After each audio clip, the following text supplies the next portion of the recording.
Okay,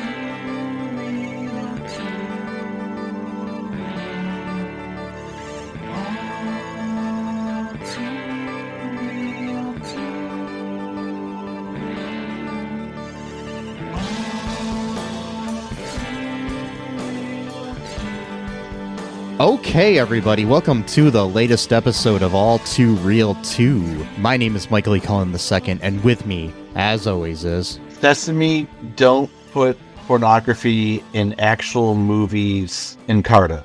You were pretty generous there by calling this an actual movie. Yeah, that's true. That is true. That's very true. Yeah, so, how you feeling after watching the movie we're about to review? Bad. I feel very bad about it. Yes, me as well. I do not know what it was I watched. I do not know if I'd ever want to watch it again. Actually, I'm pretty sure I do not want to watch it again. Yeah, I was gonna say, I was like, and I think that's a pretty. Yeah, I think somehow it hurt my vision. I think I need to go to I think I need to go to an eye doctor and see if there's anything that the eye doctor can do to, remove the fact that I saw this movie. What, you didn't like the cinematic masterpiece, all the Greek film work and all the cool angles they used and all that stuff? No, I did not. Well, you just don't know what you're missing then. Actually, you know what I did? I loved it. It was the greatest film I've ever seen in my life. Yes. Yes, it's like the Citizen Kane of chickboxer movies. Yeah, well, there's only one chickboxer movie. That's why it's the Citizen Kane of them. Oh, okay, I gotcha. It's also the Birdemic of chickboxer movies. Yeah, that's another classic right there. Yes, I would rather. Unironic. I would rather watch Birdemic any day over Chickboxer. Oh yeah, me too. I mean, at least Birdemic kind of knew it was bad, so the guy kind of played up things of like misspelling things on purpose, like why did the birds attacked or something like that, or stuff like that. Yeah, like, I mean, there's a possibility he did that on purpose. What's that? I said there's a possibility he did that on purpose. Yes. Yeah. Yeah. I'm amazed and proud of you that you took notes while watching this. I've watched it twice. I'm sorry. Yep. I'm really sorry. That's all right. Yeah. So Chickboxer, which I think is a play on Kickboxer. I was thinking the same thing. Yes, I'm pretty sure that's what it was. Because I think the movie Kickboxer came out before this. Oh, okay. Yeah, so I'm pretty sure that somebody thought that, hey, let's make a movie called Chickboxer. Mm-hmm. And I'm pretty sure, from what the research that I've done, that they just came up with the title before they came up with anything else. So they had the concept of like having like a woman, basically being like, like a hot woman who's a kickboxer or whatever type of thing. And that makes sense because that's the first thing I thought of when I saw the title Chickboxer. I'm like, okay. And I knew exactly what this was going to be. And there are so many millions of ways you could make this movie. Oh, yeah. Millions of good ways. Millions of bad ways. And the way they made it. Yes. Yeah. So this movie was directed by Scott P. Plummer, who is a producer. This is the only movie he's ever directed. He's produced a bunch of low budget movies, like Robot Ninja. Nice. Bloodletting. Oh boy. Kingdom of the Vampire. What else did he produce? Ozone. Maximum Impact. Oh, I think I've heard of that one. Yeah. Zombie Cop. I've heard of that one too. Yeah, and The Dead Next Door. Nope, haven't heard that one. Yeah, these are all shot like on VHS. I'm pretty sure, like in a not shot on film. Yeah. Nope, of course not. And they were all made in like the late 80s, early 90s. So yep. And then we have writers here. We have David Ducato, Bud Palmer, who I'm assuming is probably somehow related to Scott Palmer, and Lloyd Taylor. They're the credited writers, but there's disputes as to who actually wrote this movie. So online. Why would anyone want to dispute this? I'm pretty sure there I'm pretty sure there are people that's names are on the movie that did not want it on the movie. A lot of the people, the re-release of the movie that came out recently, like in the last 10 years or something, some of the people changed their names on the credits. That's great. Yeah. They're like, no, I didn't have anything to do with this movie. Exactly. That's hilarious. And there was a different opening credits scene too. I guess the greatest opening credits scene that we saw here of a woman lacing up her shoes for 5 minutes straight. 5 straight minutes. And this woman is not. I believe this was recorded years and years later. So it's not, oh really? They just basically. Oh my God, dude. Yeah, 5 straight minutes of lacing and tying shoes. Yeah. And it wasn't even like creative. Like they didn't even like show the rest of her. All you saw was her fingers and her shoes the whole time. Because she's probably someone that's not in the movie. Yeah. Right. Oh yeah, it wasn't like the regular person. Gotcha. Yeah, probably thinking that they're implying that it's our main character, but yeah. I was going to read you here the Internet Movie Database description of what this film is. Yes. Kathy, a small-town Ohio girl, is a big fan of a TV series called Chickboxer. She decides to take up karate in order to channel her TV heroine and take on the local crime wave. Yep. Sounds like a great movie to me. It actually does. Like, it sounds like a good campy movie that you could sort of eat popcorn and make fun of. But no, it's none of that, actually. It's a fever dream, I would call it. Yes. Yeah, I would just call it a fever dream. This is a movie I would come up with in my dreams, and it be in like the movie made me feel like when I have a fever. Like I don't know how else to explain it, but that's how it made me feel as I was watching this. It took away my vision. It took away part of my vision, and it made you feel sick. So yeah, took away your vision. I got sick, so maybe there's some kind of weird CIA thing going on with they were brainwashes you or stuff that I don't know. But yeah. So in the cast here, we have Julie Susinski as Kathy Sherwood, Shawna Baer as Freida, James Black, who actually has a pretty decent career after this, which is weird, as Colt Jackson. Yep. Ken Jarose as Knuckles, Tom Hoover as Herb, James L. Edwards as Billy Anderson, and Bogdan Pesek as John Anderson, among other people in this movie that I'm not going to name, unless I have to. It takes too long, but I don't think they're going to care that you didn't name them. Yes. Like, oh man, the All Too Real 2 podcast didn't give me credit for Chickboxer. Yes. I think they're going to be good. Just to clarify, in case there's any confusion, this Knuckles is not the Knuckles from Sonic the Hedgehog. I just want to make sure you know that. Oh shit. What? When I watched it, it was. No, I'm joking. Oh, you thought it was him? Yeah. So I'm kind of avoiding talking about the movie, but anyway, so what are your feelings on this movie here, Sesame? My feelings are that this is the worst. I know I say this every time I see a really bad movie, and I'm always being truthful when I say it, and end up seeing the worst movie, then that becomes the worst movie I've ever seen. But at this point, we've seen a lot of bad movies in the past 6 years, more than I'm comfortable admitting to, actually. Yeah. And this one is by far the worst one we've ever watched. I mean, like, low budget is fine. This looks like it was like a $200 budget, and it was on videotape, which, I don't really like that too much, but you can make that work if you're good at it. But no, this was not. I mean, Blair Witch Project was kind of shot on video, so that was oh god. But yeah, those are my feelings on it. Yeah. So I'm going to ask you something that you may regret me asking you. Okay. What happens in this film? Oh god damn it! It's my fault. I know when I picked it, so I have to punish myself. I watched this thing twice, guys. Okay, this is how much dedication I put into our podcast. Okay, like I might seem like I don't care too much, like I'm not very professional. No, anyone who watches Chickboxer twice in the same day is either mentally ill, which I am, but is also very dedicated to, I guess you would call a vocation, which that's sad too, I guess, watching Chickboxer is a vocation, but this is where I am in life. So anyway, so what happens is, you got Kathy. And that just reminds me, folks, check out all2real2.com. There's a link to our Patreon there. Also, our TeePublic and other ways to support the show. Yes. That would help with Sesame's mental health issues and stuff after watching this film. Tremendously, it would help, yes. So, Kathy, we got Kathy again after tying her shoes for 5 straight minutes to surprisingly decent generic rock music. Like the music wasn't like any famous band, but the guitar tone was pretty good, which surprised me because I was expecting like something really shitty.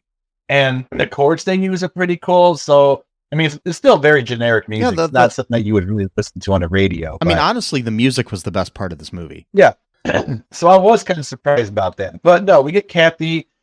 She's a lovable, neurodivergent, quote, teenager who, is basically 30 years old in real life, it looks like. Yeah. Who was obsessed. I had that in my few notes that I had is that, we're supposed to believe that she's 17 and she looks like she's 30. At the very least, 30, yeah. And again, like we said, she's obsessed with this TV show called Chickboxer, which is about a woman, kickboxer, who's either a detective or just fights crime on her own. And she kicks people in the balls, usually men in the balls. And that's like how she defeats the criminals, is by doing that. So there's like a pseudo feminism message, I guess, in here, but it doesn't really go anywhere because they don't know what they're doing making this movie. So her friend Freida, rightly, in my opinion, is trying to get her to have a social life instead of just waiting for Chickboxer to come on TV so she can watch it live or when it's aired, rather, and not just tape it and watch it later and go off and do something with her friends. No, she has to make sure that she watches it when it airs because that's really important to her. Did you ever have a show? Did you ever have a show that you watched religiously that you really wanted to be the main character? To be the main character? There might have been a few. I can't really think of any on the top of my head right now, but yeah, there may have been a couple, but not something stupid like Chickboxer. It would be like a cool character, but. I mean, when I was a kid, I wanted to be Mr. Rogers, and that was kind of weird because I would just like randomly, change my shoes and my sweater different places, and that would be yeah. And you tie and lace them for 4 minutes or 5 minutes. And then videotape you every time. Can you imagine how long Mr. Rogers would be if every episode he takes 5 excruciating minutes? Relaces so just tie and lace the shoe.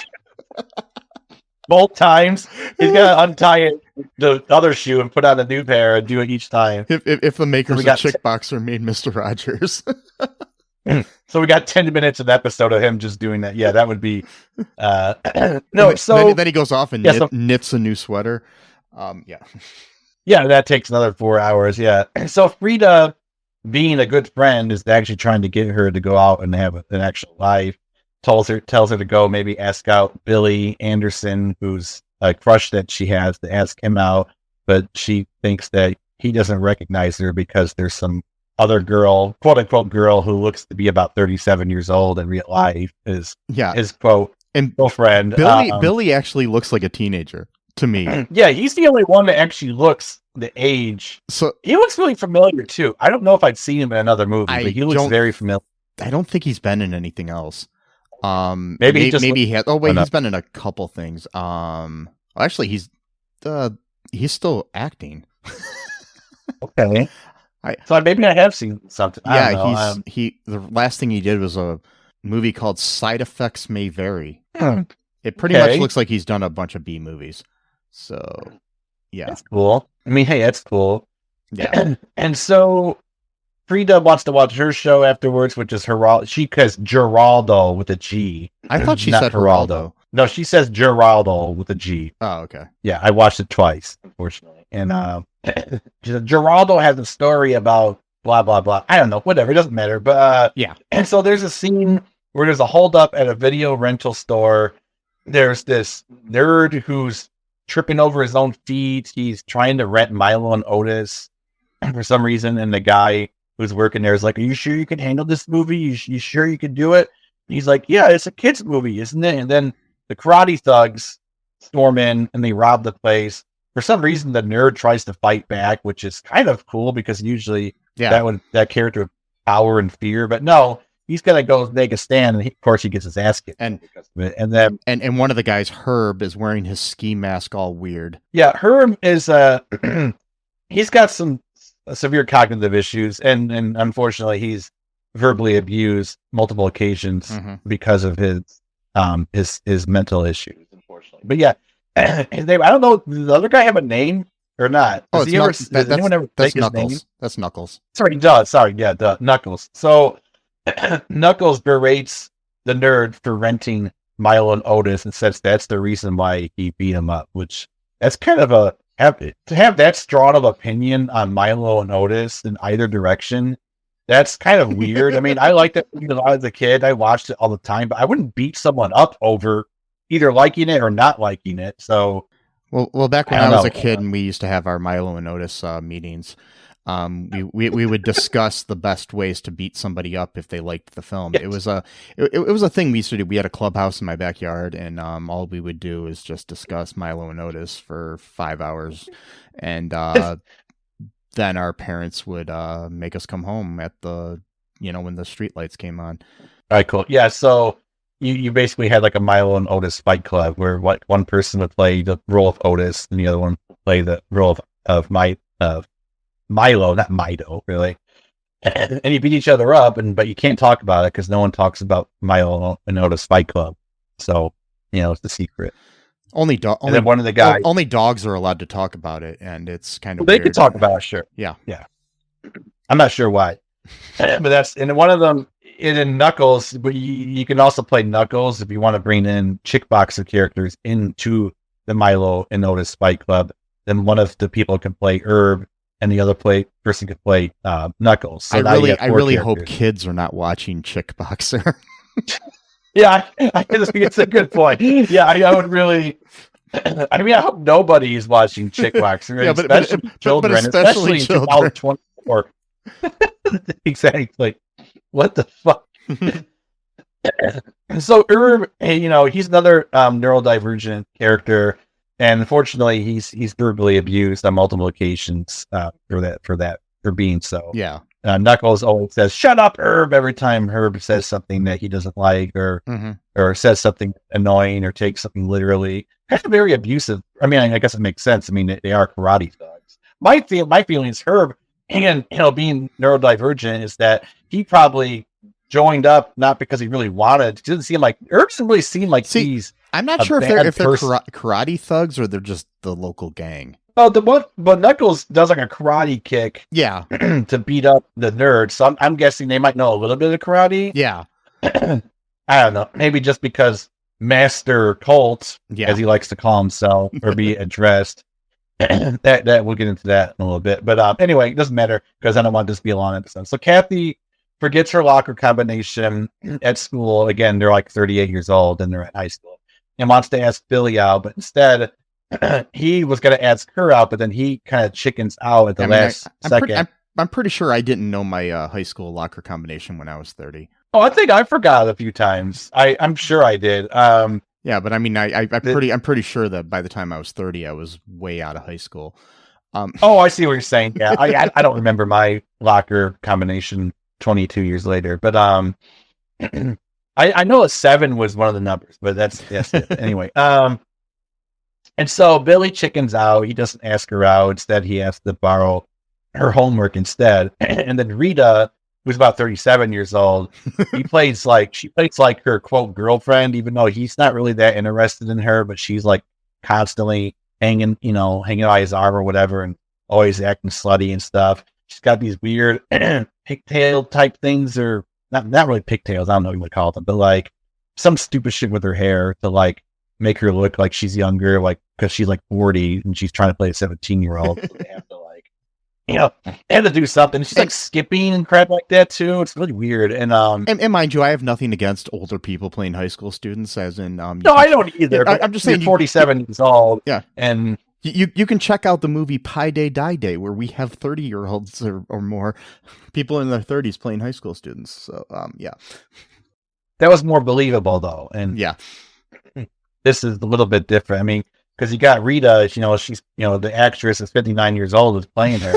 And I keep making the age go up every time. She's 96 years old. And she's 433. And 33, she's playing 17-year-old. I don't understand. So she taunts Kathy because she's like, you can't have him. I'm going to keep him, blah, blah, blah, or whatever.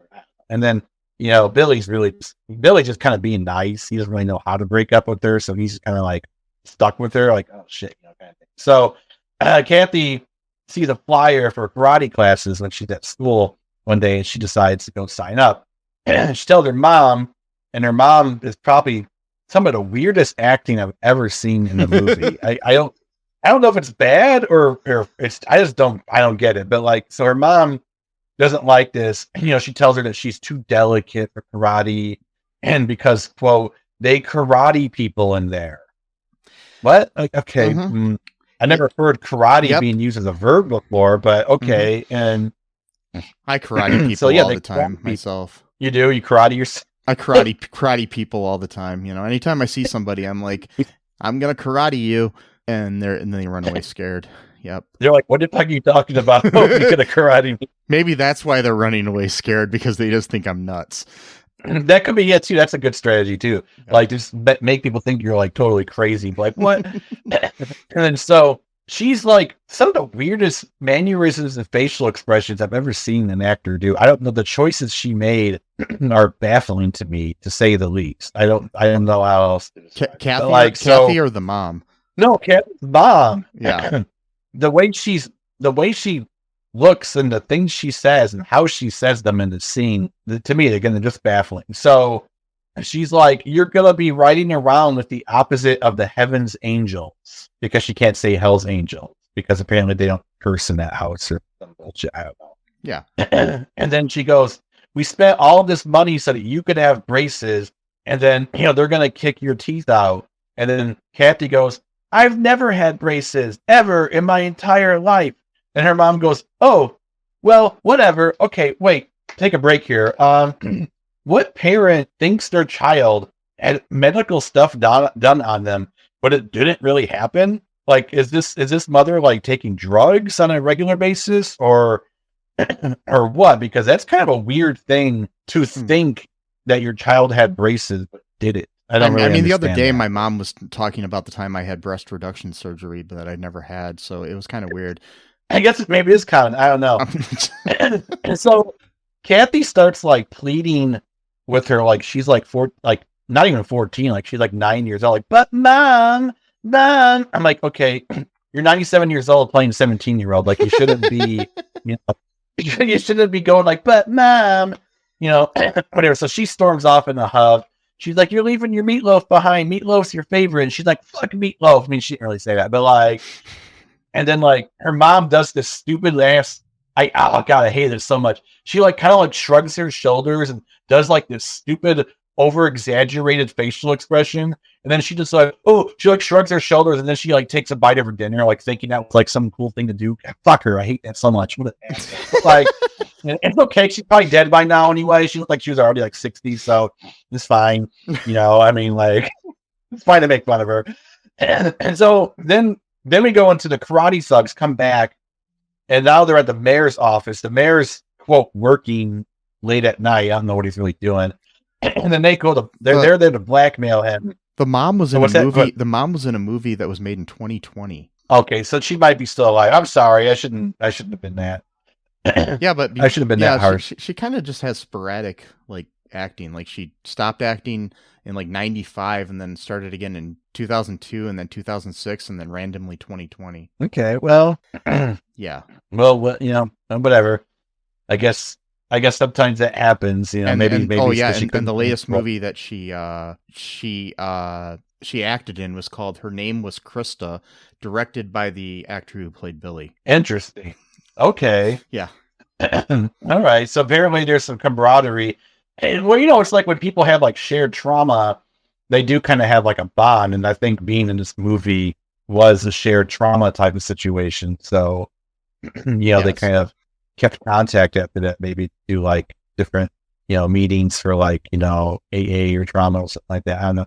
And so the karate thugs blackmail. So I don't really understand the plot of this movie. It's very convoluted. So the karate thugs are trying to blackmail the mayor with dirty pictures of him having an affair with the secretary, but they want him to make a drug pickup. But they want to do that because they want to frame him for picking up drugs so that they can then get this corrupt cop to become the new mayor and have him essentially be the one who arrests the guy, the mayor who was going to pick up the drugs.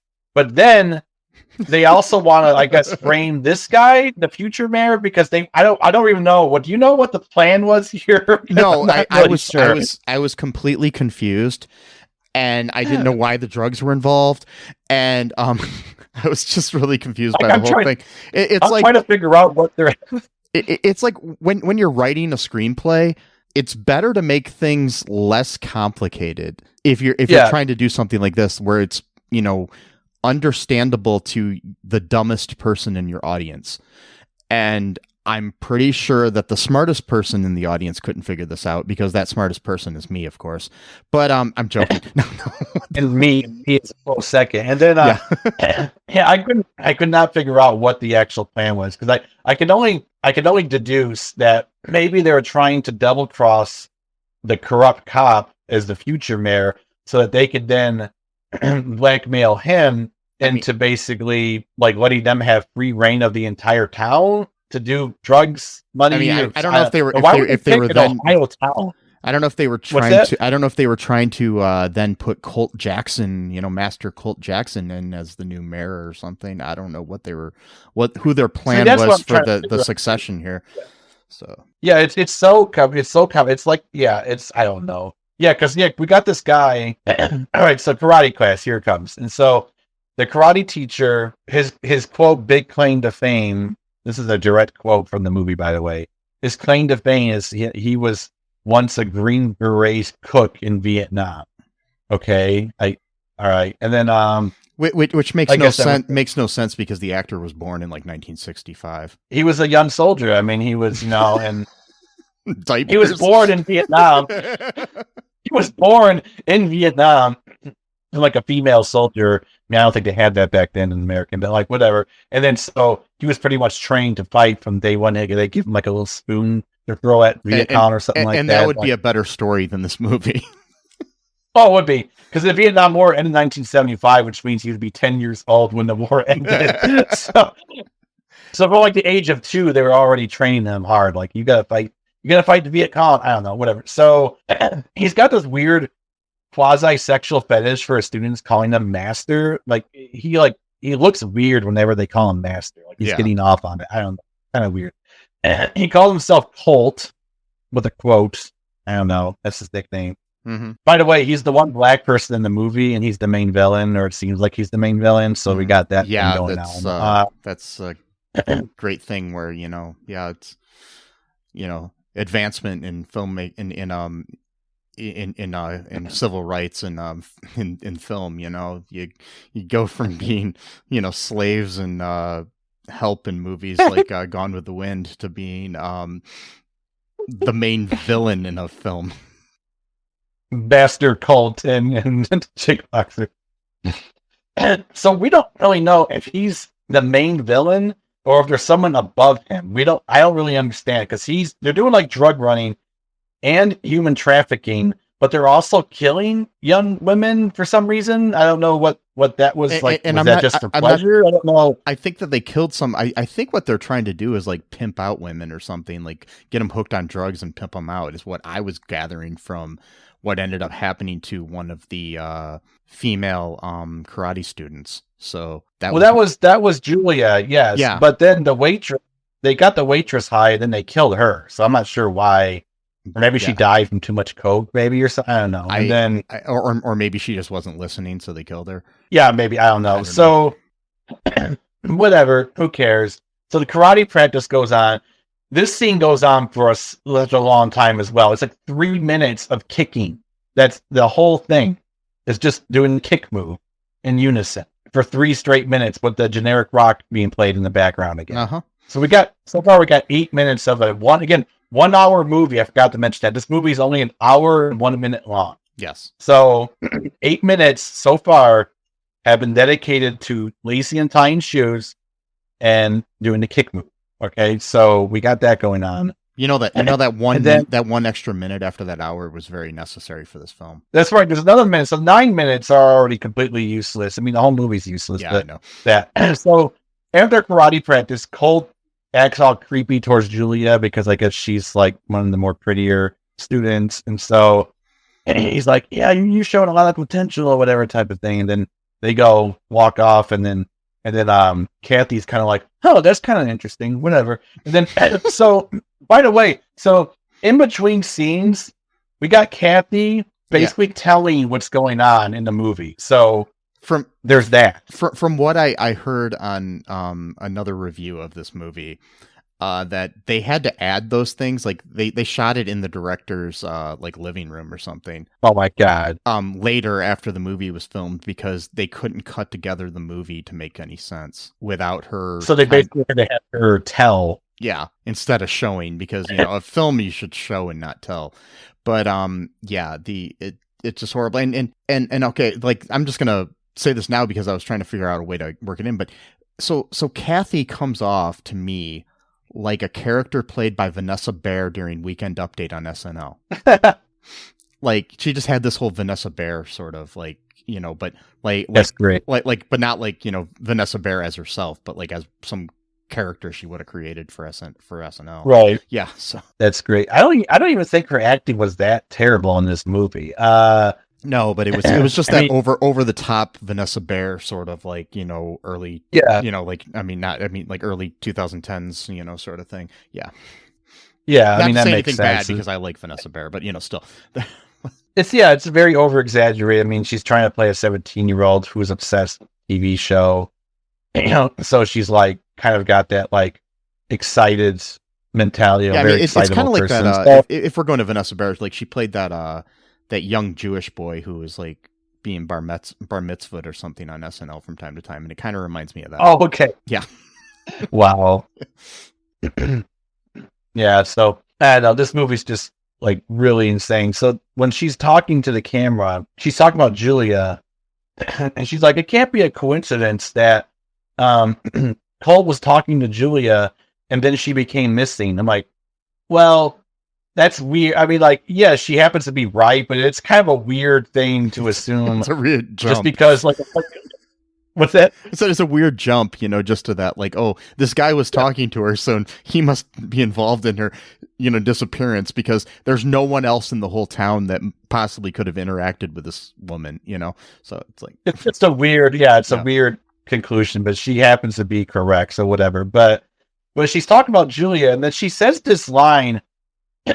For some reason, pornography is mentioned way too much in this film, and then later on we'll talk about something that actually happens at the end of the film that not real film, genuinely shocked me actually. So she goes, her parents and my parents should get together and do a porno. Now, wouldn't that be interesting? I wouldn't be thinking of my parents in a pornography film, let alone with another set of my friend's parents. Yeah, I mean, especially a girl you just met.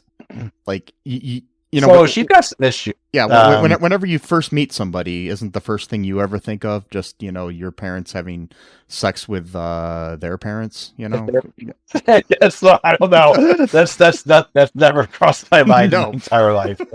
But I'm not the person that wrote this script, so I don't know. But so we get this weird diner scene coming up where the thugs are now setting up the crooked cop to help with framing the mayor to get him fired with the whole drug thing. And so there's this Billy goes to the diner with Rita, and then the guy Knuckles recognizes Billy, so he goes there to taunt him about his dad being fired because he got framed for selling crack cocaine to kids, but he didn't really do it. So his dad's now obsessed with trying to find out who framed him. Like his whole life now is just constantly going through all these different documents to find out who got fired. So that's like his character arc. And then he like beats up Billy kind of, I guess. I don't know. I mean, the fight scenes in this movie aren't really good, so I wouldn't even really call them fight scenes necessarily, but like he threw him to the ground, I guess, and like kind of slapped him a bit. I don't know. It's funny. Your movie is called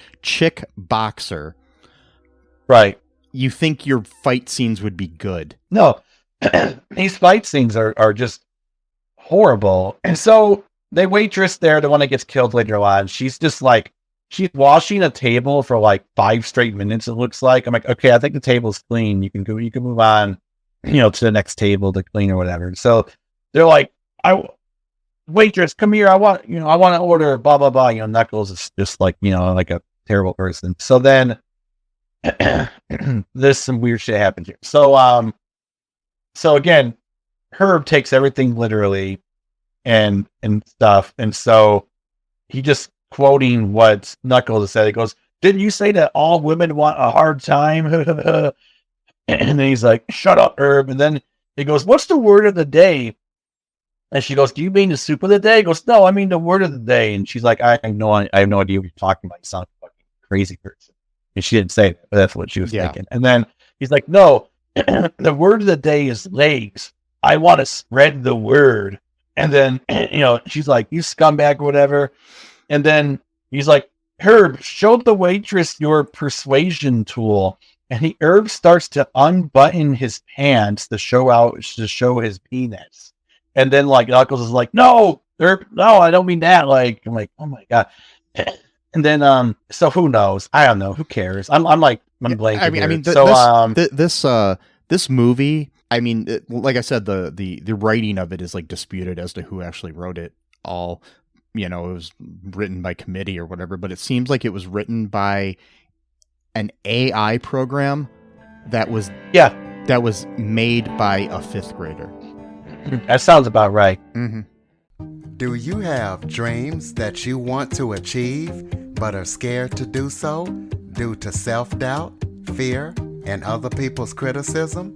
I have just what you need. You need a dose of the Living the Dream with Curveball podcast, where I interview guests that will motivate and inspire you to stop at nothing to achieve your dreams. And always remember, if you believe, you can achieve. The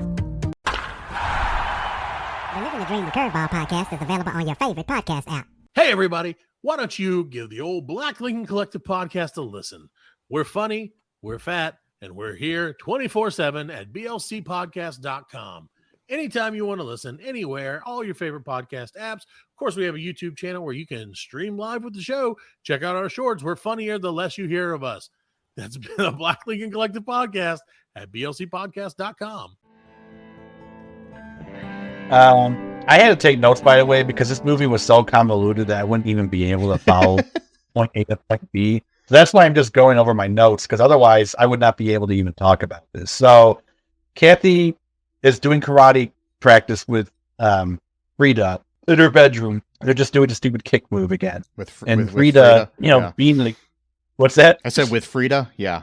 Yeah, with Freida, her best friend, which again, this is a very good friend who just puts up with her nonsense constantly. She actually rented the video for Kathy. So she spent her own money to rent a video for Kathy because she's obsessed with karate now. That's a good friend. I mean, she's like supporting her hobby. And she spent a whole she spent a whole buck on it. Hey, $1 in 1991. I mean, that's like $5 now or something like that. I don't know, but and so Kathy realizes though, oh no, Chickboxer's been on for 15 minutes. We lost track of time. I need to stop practicing and watch Chickboxer. And then Freida's like, oh my fucking God. Like, okay, fine. And so Billy goes home. He confronts his father over the drug allegations. I guess he never heard about it or whatever. And then he says, no, I was framed, and that he's been trying to find out who framed him ever since. And Billy says, well, Knuckles, this guy named Knuckles, and this guy who practiced Knuckles all the time, he said something like, bye-bye to Brady. And his dad's like, oh, okay, give me more information. What else he's saying? He's like, oh, I think I figured it out. They're trying to frame the mayor or something. Somehow he knew that from like the very little information his son gave. He's like, oh yeah, I know exactly what their plan is now. Okay, pretty good detective. Yeah, it took him that to figure it out. This is like, what? How would he know this? Like, just from what little Billy told him, he's like, oh yeah, I totally know what's going on. It's like, what? Okay. And so we get more bullshit karate class. Colt cancels the class because he says Julia is missing. He acts all sad about it, even though he's the one who's basically, because she's missing. Everyone, and that's okay. So there's another weird thing. So Julia, well, I forgot to mention this. Julia did not really want to sign up for karate. It was her parents that pretty much coerced her into joining karate because they thought it would be good for her. Whereas Kathy was doing it for the exact opposite reasons, because her mom didn't want her to do karate because she thought it would be too violent. So Julia doesn't want to go. That's established. Okay. Julia's playing probably another 17-year-old or a high school student, whatever. Okay. A lot of the other people, though, are full-on adults that look like they're in their 40s, if not 50s. Everyone seems to be thrilled that karate class is canceled. Well, wait. These are likely the people who signed up for karate voluntarily because they wanted to learn. Yeah. So why would you be thrilled that your class is being canceled that you yourself wanted to go to? Like you said, it's not like something that your parents are making you do. It's something you voluntarily did. It's just, it's like, I mean, like, my parents made me do soccer. I don't want to do soccer, or my parents want me to play the violin and I don't really want to play the violin, but this is different. Yeah. So Kathy immediately suspects Julia's missing because of talking to Colt because he's black and she's racist. So she goes to hear what's going on. Because that's the other suspicious thing happens is that the cop is walking to the office that Colt has at the gym as he's telling the students that Julia's missing, and then you got this guy just pop in and he just walks over to the office. That's not weird, is it? And then Colt goes and talks to him or whatever. I don't know. It turns out that the thugs killed the waitress that they got high, the blonde one that they were saying all the filthy things to. And they're like, oh, we can make you rich. How? And they make her do cocaine. And somehow that's going to make her rich. I don't really quite understand that, but all right. Doing drugs. That's what I've been doing wrong all these years. You should have been doing drugs because they make you rich. If I'd have known that, I mean, I didn't know that either. Maybe. Most movies have been lying to me because usually it's like somebody that's strung out on drugs is like living on the streets and stuff, but I guess I could have been in a mansion if I would have just started doing cocaine when I was a kid. I mean, yeah, I should have joined the cocaine train years ago, even decades ago at this point. But no, can't do it. So the corrupt cop, doesn't approve. When he finds out that they killed her, he's like, "I didn't know we're going to be killing kids." And so he goes, "My daughter's 12 years old.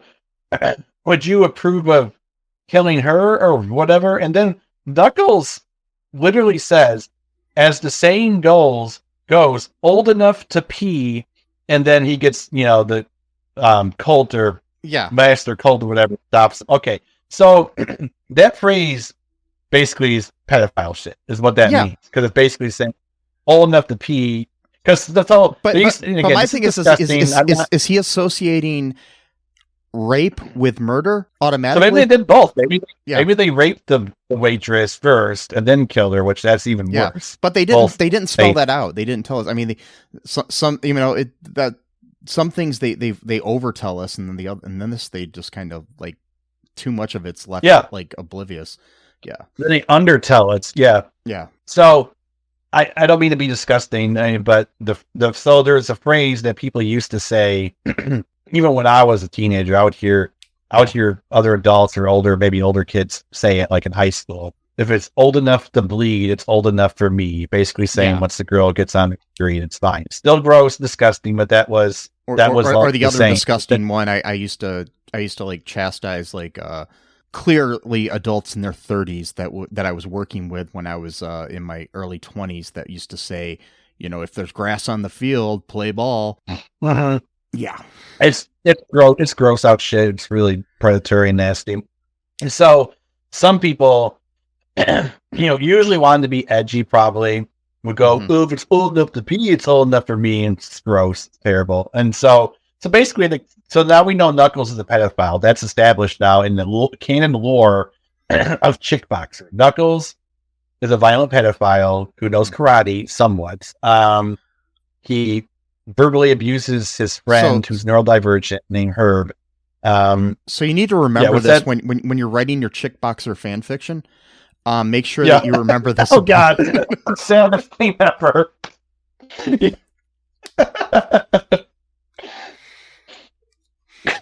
Sorry, go ahead. Yeah, no, that's all I'm saying is, when you're writing your fan fiction, just remember that Knuckles is a pedophile, and sorry, just the idea of Chickboxer fan fiction. It's like the most miserable existence of all time. Like, what are you doing tonight? You're gonna go see a movie set? No, sorry, I'm writing my Chickboxer fanfic right now. Yes, it's worse than Twilight fan fiction. Anyway, so well, true. Yeah, very, very true. Okay, so yeah, you can step in whenever you want, but I have a feeling that you probably don't even know where to go because this movie is so convoluted that I just don't really. I mean, I know that like we get to this point where they're trying to figure stuff out, and she overhears all these assholes like you were saying in the office. So yeah, and what happens then? Like so they killed the corrupt cop because he doesn't approve of them killing the waitress. So now he's out of the picture. He's not the future mayor anymore because that's what they wanted him to be. So now I'm not sure what their plan is. Yeah, because their plan was to have him become the mayor so that they can become even more corrupt, which doesn't really make any sense because they already have the original mayor on the take to begin with to let them do their illegal activity. So I'm not sure why they would need to frame him and instill another person to become mayor to then do the exact same things that they were already doing with the current mayor. Like, I don't even know why.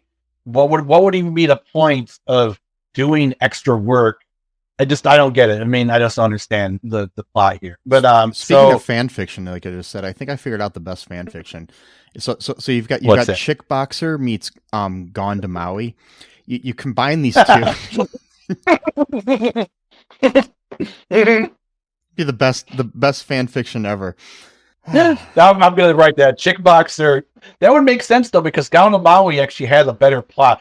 Now this is sad. This movie actually makes me appreciate Gone to Maui. Yes. Like I would actually rather watch this for a third time because I watched it twice. Why would I do this to myself? But I do this to myself to really give you guys the fine points because one time's not enough for me. I gotta watch it once.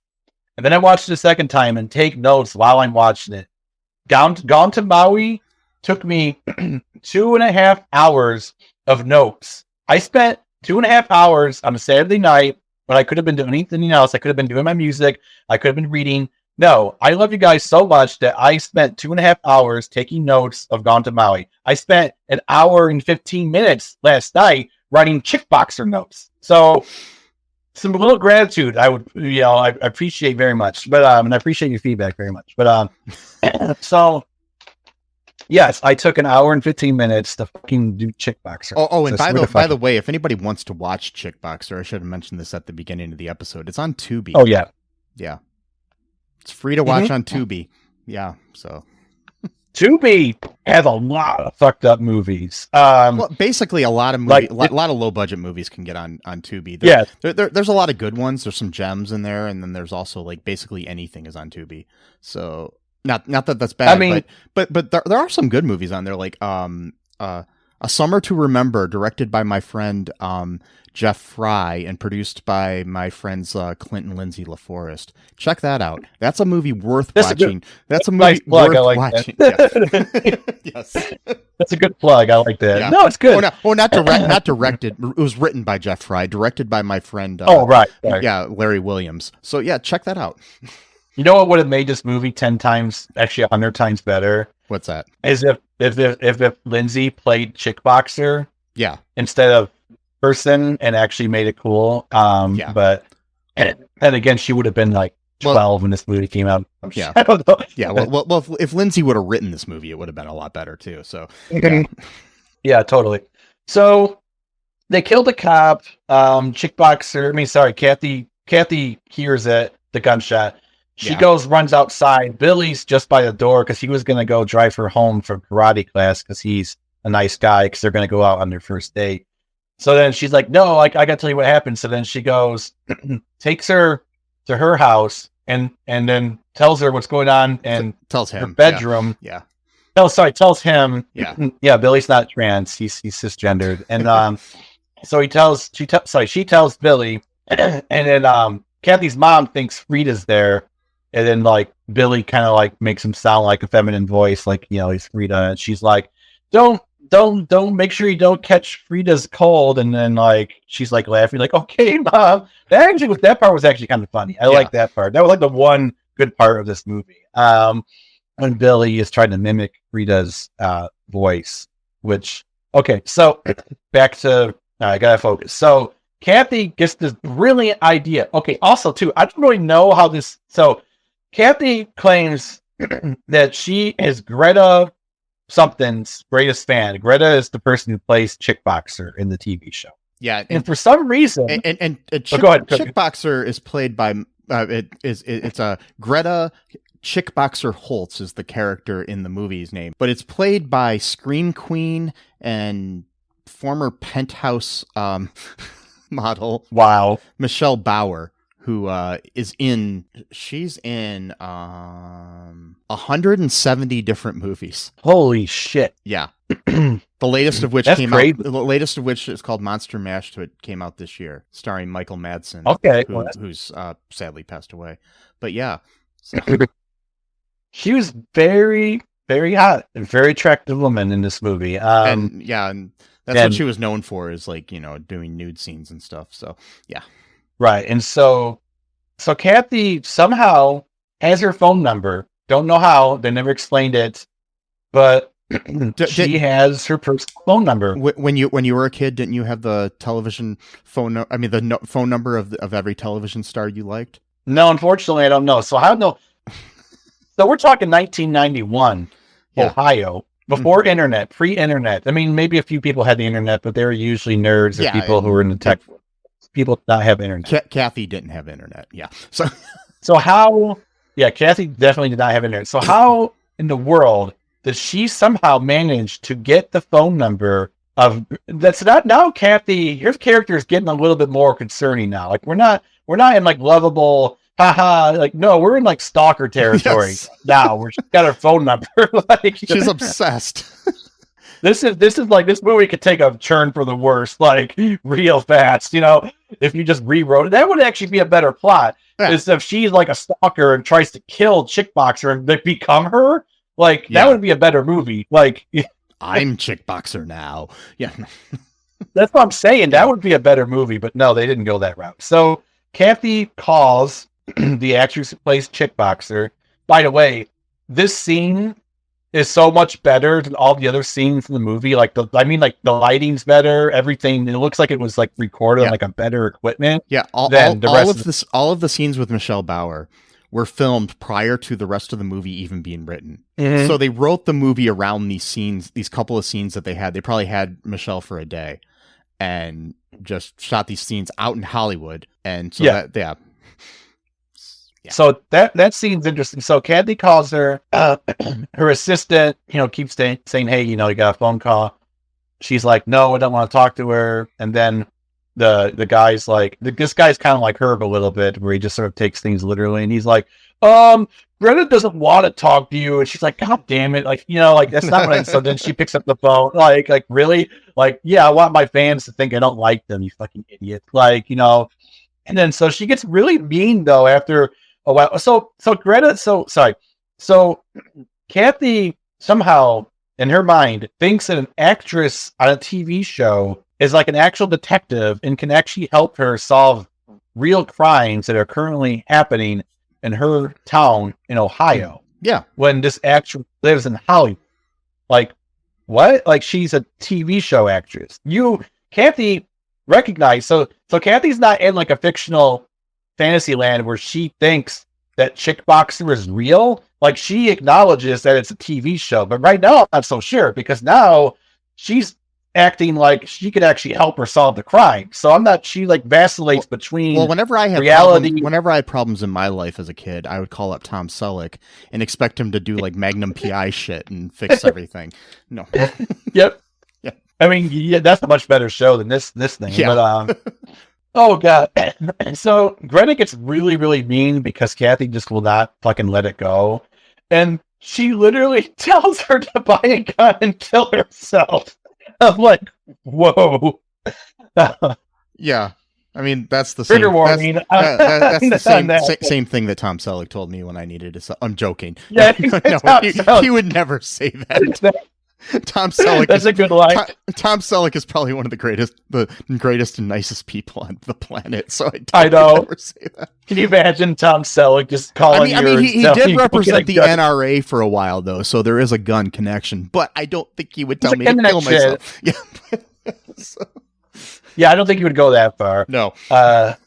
So, and also too, so there's so many sexual innuendos in this movie, and we'll get to that later on. Why that is such. So during this phone call, or right before Kathy calls Greta's manager or agent or whoever is trying to convince her to do a pornography film that would, quote, help her career. Okay, everybody knows, at least back then, that doing porn pretty much only sets you up for doing other porn. Like you're not getting. Yeah, I mean, maybe nowadays, because now people are more sex positive. You might be able to get away with that. There have been some people that have crossed over, Tracy Lords and stuff like that in the past, but like one person though, like Tracy Lords and Sasha Grey and stuff like that. But there's been hardly any people that were in porn and then became famous. Well, I mean, Dean Cain, but yeah, but what the difference though with Tracy Mr. Lords, Family Values? I'm sorry,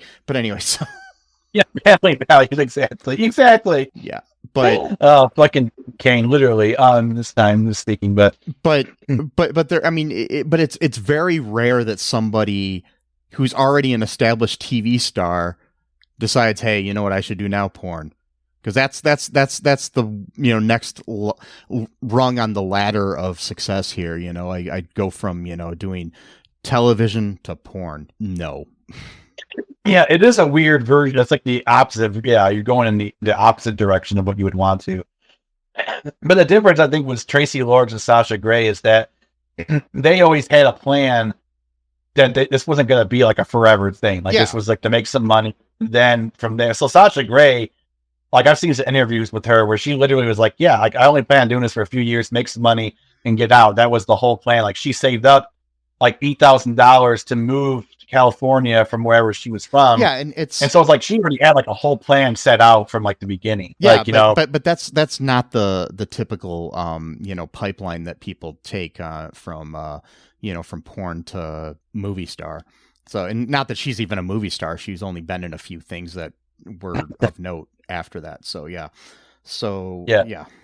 It not to derail the conversation too much, but like I've actually listened or watched several interviews with like pornography actors and actresses, and like they're not like stupid people. Like I know that people like think they are just because like they do sex and shit. Like no, like they're really intelligent. Like some of them are like super like entrepreneurial and shit. Like But I mean, but the thing is rarely do they expect that they're going to be the next Jennifer Lawrence or something. You know what I mean? It's No. So their agent. The only reason why I got onto pornography is because that's what they were talking about. And so she goes, her agent goes, yeah, she's gonna do her blowing exercises, for whatever, or something like that. I'm like, okay. Like, this is getting kind of weird. And so, yeah, she tells her to go kill herself. Yeah. And says that, these hardcore fans, they don't have lives. And they just attach themselves to celebrities to, like, make themselves feel better. And then she hangs up on her. And so, Kathy, mind you, again, this is why I'm really worried about Kathy. So, she doesn't even act, like, that sad that, like, her idol literally just told her to kill herself. Like, she's just more like, oh, Rich, she wouldn't help us. I'm like, your idol literally just told you to commit suicide. Like, that doesn't affect you. Like Kathy is a weird person. like there's something going on with her. I don't know. But I mean, I'd be upset if some stranger just walked up to me and said to kill myself. You know what I mean? I'd be like, what? That's kind of fucked up, dude. Like, why would you? Yeah. So convoluted story, but they go back to the diner. This is where the pickups. I don't even know what's going on at this point. Why are they then framing the mayor when they already killed the guy that they wanted? Were they trying to get Colt to be the mayor at this point? Like, what was going on? I don't even understand. That's my guess, but I don't know. They didn't say or even like tell at this point. So, all right, I guess we'll go with that assumption. So, old future mayor's dead. Now Colt's going to be the future mayor. We'll just go with that assumption. So, they want the mayor to do the drug pickup so that they can then frame him, and then makes so he can't be mayor anymore.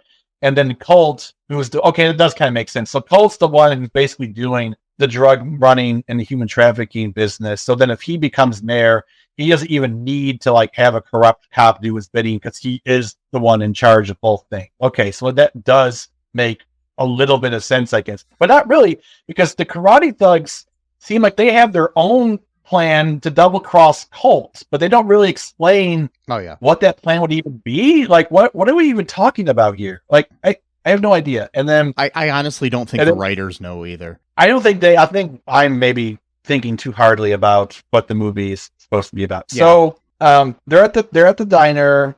Herb and Knuckles are there. They said something about royalty or we're gonna become kings or something like that. So Herb goes, speaking of royalty, after this, can we go to Burger King? I'm like, oh my fucking god! Like the lines in this movie are so fucking. That was my favorite. That was my favorite joke in the whole movie.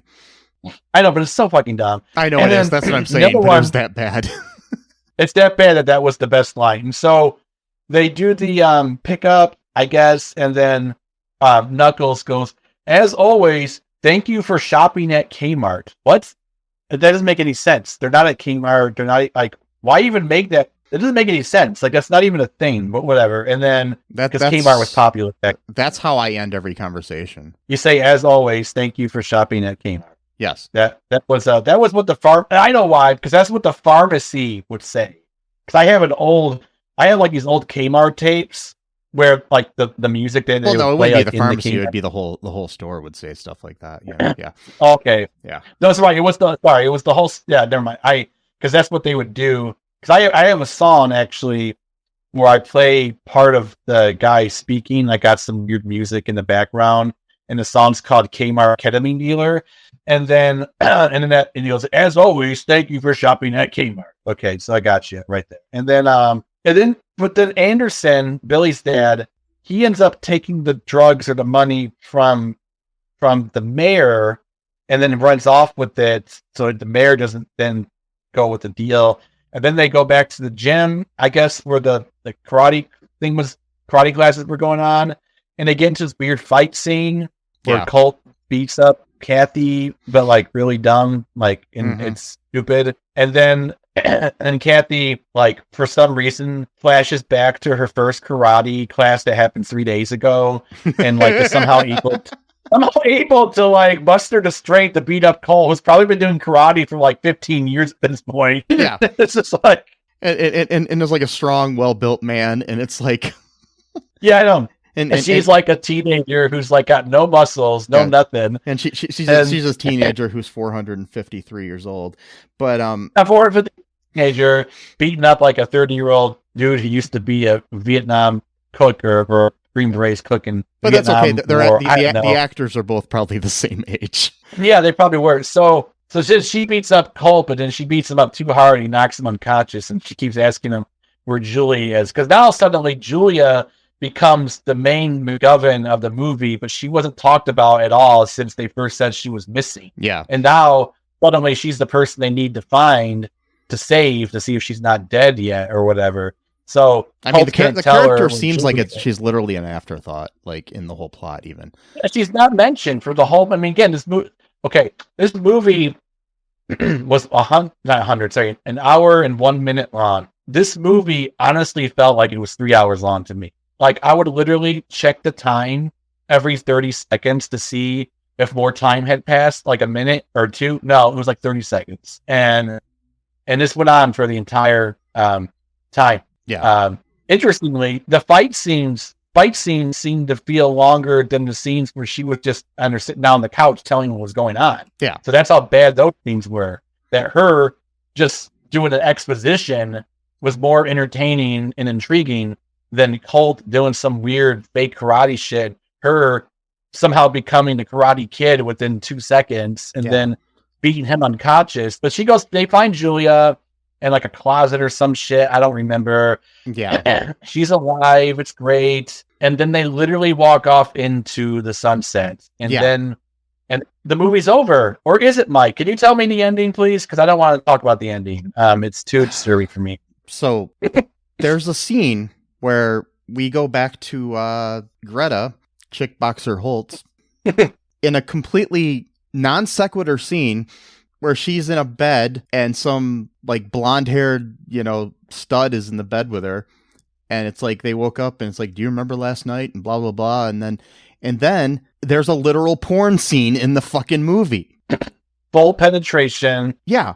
You can see his dick. Well, you can't see all of it, but you can literally see. But it's something right out of at least a softcore pornography film, and it's like, and it's there for like 3 minutes or some shit. Yeah, it's like, why? And again, that scene was filmed before too, because that scene is better in terms of quality. Yeah, not quality as in lighting. It's a good scene, but like the cinematography of it is better, or the videography, I should say.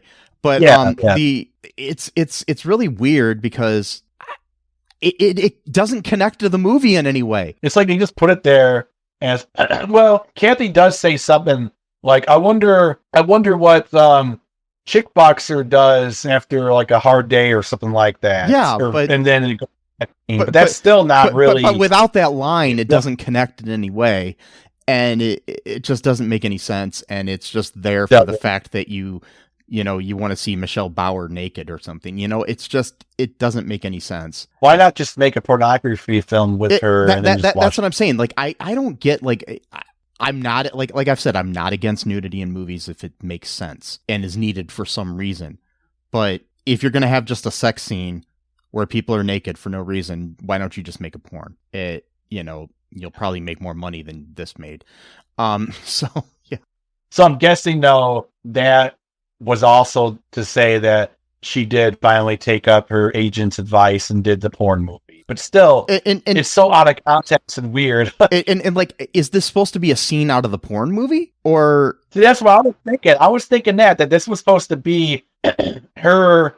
Yeah, because they got a guy doing directions, like saying. So yeah, this was supposed to be her taking her agent's advice. Because this is the director. This is the guy that was originally going to direct the movie, saying direction to her, and it's like, the guy just wanted to probably direct a porn scene. I don't with know. her in it, like whatever. Oh yeah, by the way, earlier in the movie, just some stray thoughts here. There were 2 or 3 times where I saw the boom mic in the shots, especially at the restaurant. Wow. Yeah, like. There's a boom mic and pole right above the actors that are sitting at a booth in a couple of the shots. So yeah, and then you can see it one other time, like when they're in one of the karate scenes. I'm just like, I get That's crazy. I get it, but the thing is, it's like, it's video. You can refilm it. Did nobody look through the viewfinder and see that the boom mic was in the shot? I don't think anyone was really paying too much attention when it came to. I know. But it's like I can almost excuse it when it's in a film. Yeah. Because you film is expensive and a lot of times mistakes happen and you don't realize it until after the film's developed, and then it's hard to go back and reshoot the thing. But even then you can probably crop it out in editing. I don't know what kind of editing they were using for Chickboxer, if it was just, analog editing, like, no digital involved, where they were just basically having 2 VCRs connected to each other that they edited from. Maybe some kind of like fancier, like TV studio sort of setup like that back then, but I don't know how they were editing. It's just, as a filmmaker, it just kind of boggled my mind. So, yeah. But then again, I was involved in a film that I will not name that was directed by somebody else who hired a professional editor to edit the film, and this was on digital where you can zoom into shots and cut out things, and there were boom mics that would have been easily cut out with zooms that were left in the film when I saw it at the premiere. Wow. And I say something to the director and he's just like, yeah, I know, but I paid him well and he did a good job besides that. And I was like, but this wasn't just like one scene that had the boom mic in it. This was like several scenes throughout the movie. So yeah. And there were, and I was the cinematographer on this, or not with cinematographer, but I was helping out with cinematography on the film. And I do know that there were other takes that they could have used too, but that's okay. I'm not bitter, but I just wanted the movie to look good is all. But Yeah, no, man, makes sense. Yeah. So you're the right to want that. Yeah. So anyways, now that we've talked longer, I think, than the actual movie. Yes, we have. So feel free to edit some of this down, you know? Oh yeah. I might, or I might keep it. Who knows? So what, any final thoughts here on the glorious film that is Chickboxer? No, I don't want to ever talk about this movie ever again. Would you ever like to see a sequel to Chickboxer? See, that actually I would, because I think nowadays with crowdfunding and things of that nature, I think it would be easier to raise money and to hire actors because we got social media and we got different ways of connecting to people. So yes, I think that it would still be like a B or C rated movie and it would still be a bad movie on purpose, but I think it would be much better than Kick Puncher. That's a that's a different thing. Sorry. Yeah. Yes. That's the kind of reason why I chose this, because it reminded me of Kick Puncher a little bit. Yeah. Title. Chickboxer. But yeah, I would say that would be I would actually like, hell, maybe we can write the script if we, Chickboxer 2 and then send it out and just, Maybe we can get some of the actors back. Like Kathy could be like a karate black belt at this point. Like she took it really seriously and just kept practicing, And she's teaching people. She has a karate class called Chickboxer. Yeah, that's a great idea. Yes. Chickboxer Academy, right there. Chickboxer Academy. Yes, we got it. So, folks, if you want to see that, let us know. And, go to our Patreon. Let us know before you do that. And you want to donate some money. Maybe you want to fund that movie. We will make it. And we came up with it first. It's proof right here. It's our idea. Yes. Chickboxer 2, Chickboxer Academy. There it is. That's the title. Boom. Yes. And it's, it's going to be great. It'll be the greatest film ever made. And it will. Yes. With your help, folks. No, just go to our Patreon. I'm not kidding. I might write a script. I might actually write a script, or at least partially a script. You should. Go to our Patreon if you want to see that. Go to our TeePublic if you want to see that. Spread the word about our podcast if you want to see that. Give us a 5-star review wherever you can on Spotify or Apple Podcast. Also, be sure to share the show with your friends and comment wherever you can comment, because engagement is not just something for married couples. And yeah. True. Oh, we forgot to give our advice column, because we're in an advice podcast. Oh yeah. So do you have any advice, or do you want me to give some advice here? Yeah, I don't have any. My brain's fried right now. My advice is that, if you're making a movie, do not just randomly have a porn scene in it. It's, there's no point. You can have some nudity in your movie, go ahead, but a straight up porn scene in a movie that doesn't need it, yeah. I mean, there are other things that this movie didn't need, like, the other 100 minutes of the film. But yeah. Don't do it. Just say no to porn. No, wait, no. It's whatever. In movies. Anywho, I don't know. I'm rambling now. So that's my advice. Hey. And our advice is a copyright of all2real2.com. No reproduction of this is allowed without permission. So yeah, exactly. And anyways, folks, just remember one thing. Actually, several things here I'm going to list. That I love you. Greta wants you to kill yourself. Sesame definitely loves you. Yep. And until next time, bye-bye. Thanks for listening to All Too Real 2 podcast, a Cullen Park production. Produced and edited by Michael E. Cullen II. Music by Matthew Hawes. Subscribe and share the show. Visit us at cullenpark.com.